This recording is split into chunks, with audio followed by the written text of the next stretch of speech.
She sat alone at a small restaurant table, staring at the untouched cup of coffee in front of her. Around her, couples laughed, glasses clinked, and waiters hurried between tables. But for Margaret, the whole room seemed strangely quiet. At 62, she was the CEO of a successful company, a woman who could walk into any boardroom and command respect. But tonight, none of that mattered. She had been waiting for a man who promised to meet her for dinner. 45 minutes had passed. He never came. Then her phone buzzed with one cold message: "Sorry. I don't think this is going to work." Margaret lowered her phone and quietly wiped a tear from her cheek. She didn't know that the stranger sitting across the room was about to do something that would change her life forever. Before we continue, if you believe one small act of kindness can change someone's entire day, please subscribe to Kindness Story, like this video, and tell us in the comments where you're watching from. Now, let's get back to the story. Margaret had spent most of her life building her company. She had started with almost nothing and turned a tiny business into a successful national brand. People admired her determination, but very few knew what her success had cost her. Her husband had passed away years earlier. Her daughter lived across the country, busy with her own family. And although Margaret had employees, friends, and business partners all around her, her huge house often felt painfully empty. A close friend had convinced her to try dating again. "You deserve someone who makes you smile," her friend had told her. So Margaret agreed to meet Daniel, a man she had spoken with online for several weeks. But Daniel never showed up. She tried to pretend it didn't hurt. She straightened her shoulders, picked up her coffee, and forced herself to smile. Then a voice came from beside her. "Excuse me, ma'am. Is anyone sitting here?" Margaret looked up. A man in his late 30s stood beside the table. He wore a simple blue shirt and jeans. His clothes weren't expensive, but they were clean. His face looked tired, the kind of tiredness that comes from taking care of someone else before taking care of yourself. Margaret glanced at the empty chair. "No," she said quietly. "No one is." The man pulled out the chair but didn't sit immediately. "If you're waiting for someone, I don't want to bother you." Margaret looked at the empty chair and then back at him. "I was waiting for someone," she said.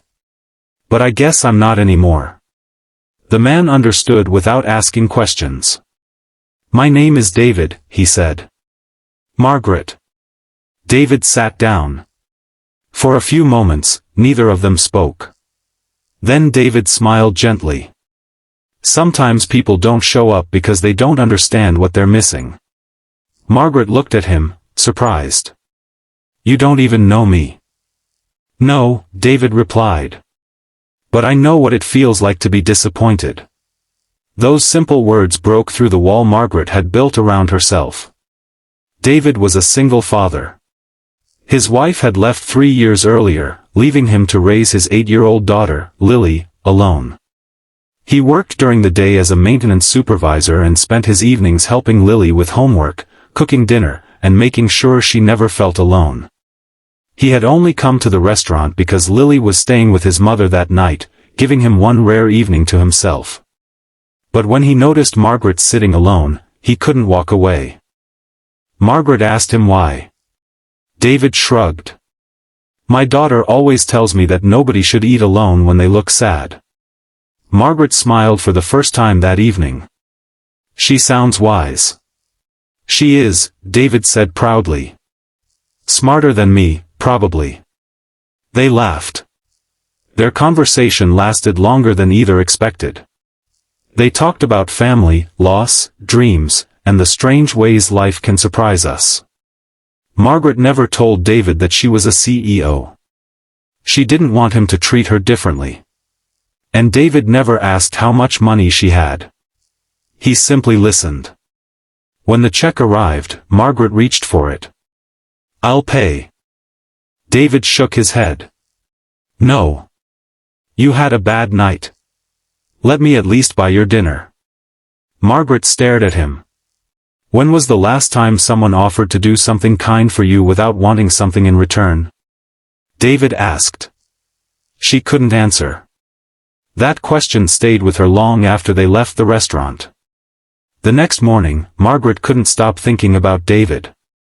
She discovered that he worked for a small maintenance company that serviced several of her company's buildings. She could have easily arranged a promotion for him, but she didn't. Instead, she invited him and Lily to a community charity event her company was sponsoring. When Lily arrived, she immediately ran toward Margaret and hugged her. "You're the lady from the restaurant." Margaret laughed. "Yes, I am." Lily looked up at her. "Daddy said you were sad." Margaret's eyes filled with tears. "I was." "Are you sad now?" Margaret looked at David.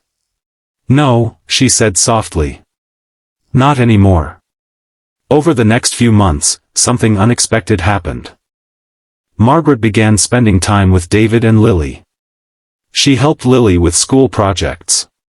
David helped Margaret understand that success wasn't measured by money, titles, or awards. Margaret also changed the way she ran her company. She started a program that gave employees paid time to care for sick parents and children. She created emergency assistance funds for workers facing financial hardship. She even began visiting shelters and community centers, not as a CEO making donations, but as a person sitting beside people who simply needed someone to listen. One evening, Margaret sat with David on a park bench. "You changed my life," she told him. David smiled. "I didn't do anything special. You sat beside a stranger when everyone else walked past." David looked at her. "Maybe that's not such a small thing." Margaret smiled through her tears. "No. It isn't." Years later, Margaret would often tell the story of the night she was abandoned on a date. People expected her to talk about the man who never came. But she never did. Instead, she talked about the single father who saw a lonely woman and decided that, for one evening, she shouldn't have to feel alone. Because sometimes kindness doesn't require money. It doesn't require power. It doesn't require knowing someone's story. Sometimes kindness is simply noticing that someone is hurting and choosing not to walk away. And that night, David didn't just give Margaret a seat at his table. He reminded her that her life still had room for love, friendship, family, and hope. So the next time you see someone sitting alone, remember Margaret. You may never know what they're carrying inside. But a simple hello, a warm smile, or a few minutes of your time could become the moment they remember for the rest of their life. Because kindness may seem small to the person giving it. But to the person receiving it, it can mean everything.